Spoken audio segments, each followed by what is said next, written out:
Hey everyone, today we are going to be trying another new product today. I recently reviewed watercolors and that was really fun to use, and I think before I bought those I had been thinking about getting a new kind of paint markers, and I finally decided on ARRTX, the brand ARRTX, and I got the 60 colors acrylic marker set. The liquid ink ones. They have ones that look just like my other paint markers, which are subtle art. Some of those have been drying out. I'm just getting bored with the selection of colors, and I just wanted to treat myself with a nice new set of markers with like double the amount of colors. So let's get started. So it comes in this really nice big box with really cute packaging.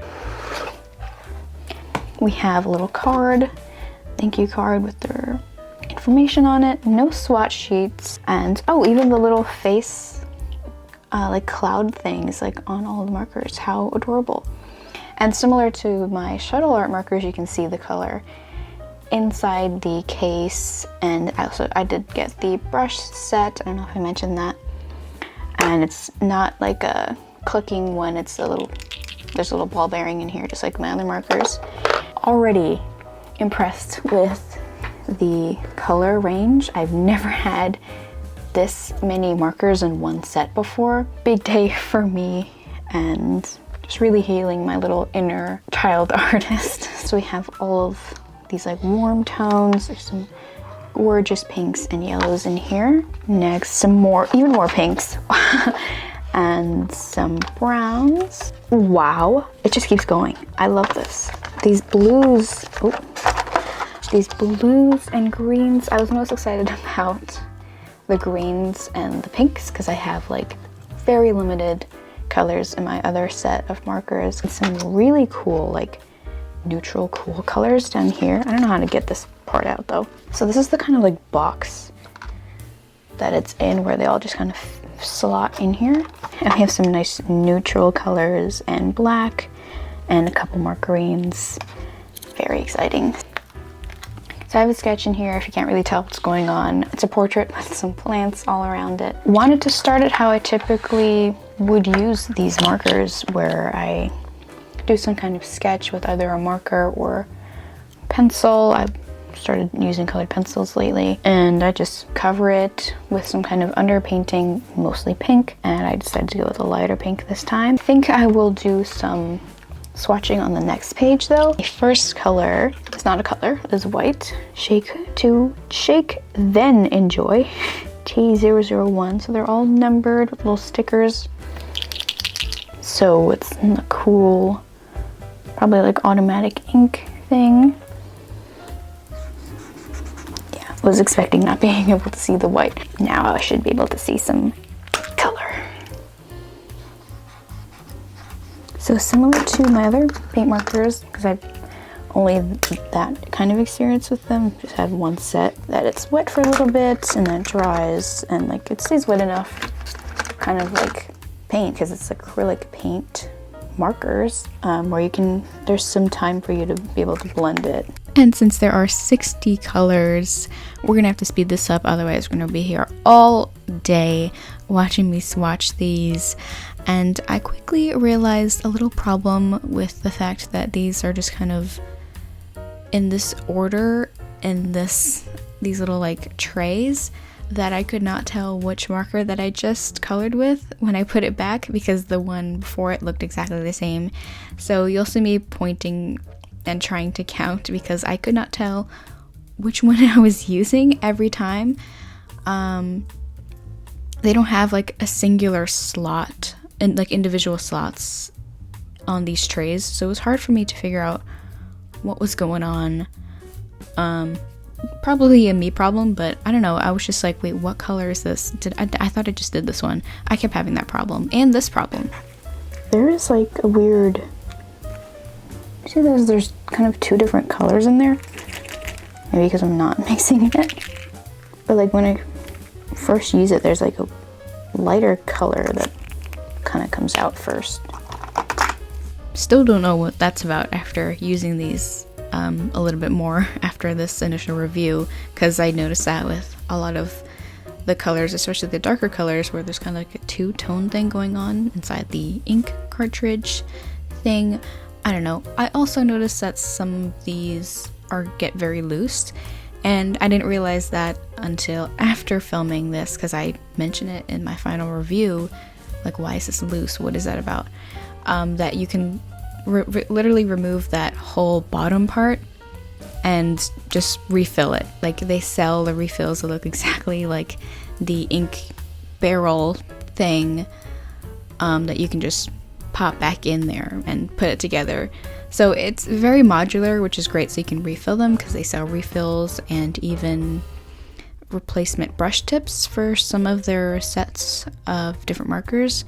So that's really cool. I just had no idea why it was like that until I realized I saw those refills on their website, and I was like, oh, that's why you can take this off. I had no idea. So I complained about that later, but that's why that is. So I'm gonna write which each little numbers and letters there are, and then we can get painting. So I finished all of the numbers, and I was worried that I like missed one because I couldn't tell which was which when I put it down, but everything is accounted for, and I believe they are all in the same spots.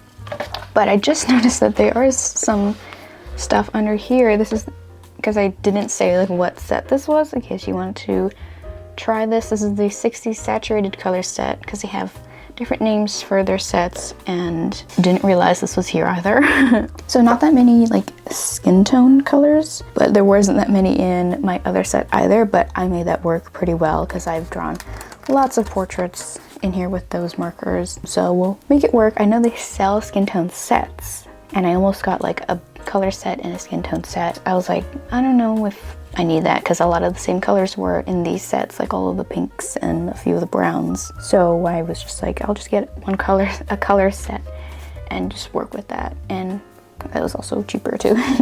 So I don't typically record me doing the like acrylic marker portraits, because I spend hours on those, because I completely take my time, completely relax, or like watching a movie or something. So I take a few hours to paint them.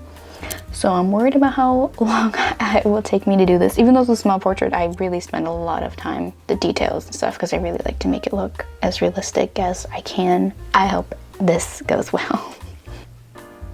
So if you're new to the channel, I always say this when I paint or draw portraits, that I always start with the darker tones of a portrait first, just so I have those laid out and I can work around it with the bases, and then work with the highlight colors. The base tone is basically like the initial color that you put down first, but I like to start with in kind of that order. I used to do that last, and I find that I lose the initial details that I sketched beforehand, so I switched to doing the darker colors first and then work kind of in an odd order, but I don't know, it works for me pretty much most of the time. I draw a lot of portraits, it's what I love to do, so I've gotten the hang of how I work things, and I'll often change my technique every now and then, especially with painting. I'm always learning new painting techniques and stuff like that, but I've been painting my portraits with markers or whatever pretty much the same way for a long time. It kind of depends on what I'm using, if I'm gonna do like an under painting kind of base kind of thing, if that makes sense. But yeah, like I said, I work my way in an odd order, and then I can finally get into doing the highlights, which really make the portrait pop and make it look like a person. And since these stay pretty wet for a long time, I was able to kind of mix the colors a bit, and if that bothers you, you can use a paintbrush or something, or even a wet paintbrush, like one of those water brush pens things to work with. I've seen people do that, but I have not perfected that technique down for me yet, so I just kind of use my finger to blend when I'm using like these paint markers. And if it gets dirty, you can just have a piece of paper that you can just kind of draw on a bunch of times until that mixed color kind of gets off. I usually have like a spare page in my sketchbook that I will use for that. If you've seen like my little sketchbook tours before, I have a few pages where I just kind of have a bunch of like messy marker swatches because I've mixed colors around. So I just kind of do that until the nib or like the brush tip is like back to normal. Then I was pretty happy with most of what I did for the face and the portrait part. And then I was finally able to get to the hair, which always really helps out, especially if you are starting with just the portrait and it's looking strange. Fill in at least the first like base color for the hair, then it'll kind of tie it together. I had this problem before where my portrait is looking weird and the colors are looking off, and that's because there's nothing around it. It was just like kind of like a bald head. And so when I put in that hair color, that ties it all together. So I've had that issue before. I should just also do the base for the hair, but I don't know why. So sometimes I save that for last because I like to focus more on the details of the face and then minimal details on the hair. I do love drawing hair, especially like wavy hair. I love to do the squiggles, like the fun shapes in hair, curly hair. And so for this, I could really kind of buff out the edge of their hair and do like tiny little curls, especially on the face. I just wanted to match the portrait of what I was seeing in there. And then I was able to color in all of these plants. I wanted to really try to use all of the greens that I had available. So I had some darker greens kind of in the background because there's some plants that I drew in the foreground. And then just wanted to try the range of the greens. And then I decided to do some purple colors for the background. And then when I was doing the plants, I started to realize that maybe I'm using the wrong sketchbook for this because it's not very opaque, and as I was expecting paint markers to be, because those are usually full coverage, and I was having an issue where I could literally see my sketch under here and I could see the background under the marker. And I really think that's because of the sketchbook that I'm using. Like I said, it's a glossy paper sketchbook, and I'm also painting on top of alcohol markers because that's how I did the little underpainting there, which is also on top of colored pencils. So I think just the way I did it for this kind of messed up a bit, but I tried to push through because I wanted to finish this painting to give you guys a good review, or to give you guys my impressions. I have tried using these markers on a different sketchbook, and it works a lot better on a more of a mixed media sketchbook, so I recommend that instead of this glossy paper.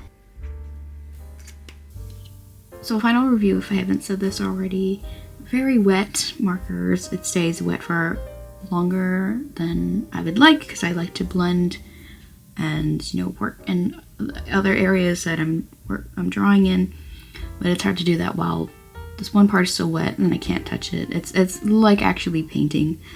And I went with the liquid ink control ones because I heard they were good, and basically why I chose it, I went off of that one review. They have other like brush markers that I guess are a little bit different than these, that don't stay as wet. Not super full coverage, like streaky. There's some like things that it's probably my fault because this is a glossier sketchbook and I am painting on top of alcohol markers, which is already a wet kind of marker. But just the annoying thing is that it takes a while to dry and it's just very wet, and I'd have to do a bunch of layers if I want some kind of full coverage. Like with the portrait, it looks pretty good because I just kept going on and on it. But everywhere else, we just need like more layers and stuff like that, and more detail and things.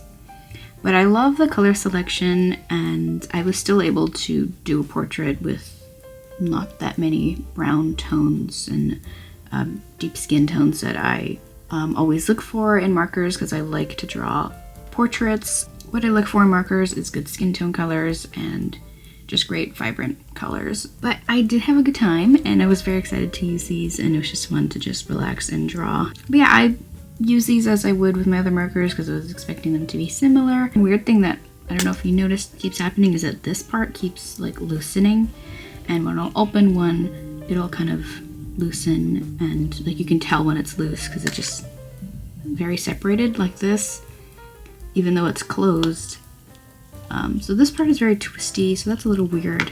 I would like to try these on different kinds of paper to see if it still reacts like this or if it just absorbs better, and maybe just had a difficult time because of the paper that I have in the sketchbook, which now I know because I really like to use my paint markers in the sketchbook. So if you have these, let me know if they kind of work similar, or maybe if it's just my sketchbook and the alcohol markers that I was painting on top of. But if you have textured paper, this probably works a bit better because it'll absorb it better, like a mixed media sketchbook paper, which I'll probably be trying soon. I've tried how they work in that sketchbook because I have two sketchbooks that I work in primarily. But this was fun, and I hope you enjoyed watching this video and this little review. I've been doing reviews back to back. I like to try new things all the time and access to different colors and stuff like that. But this was lots of fun. I hope you enjoyed watching, and I will see you all next time. Goodbye, everybody.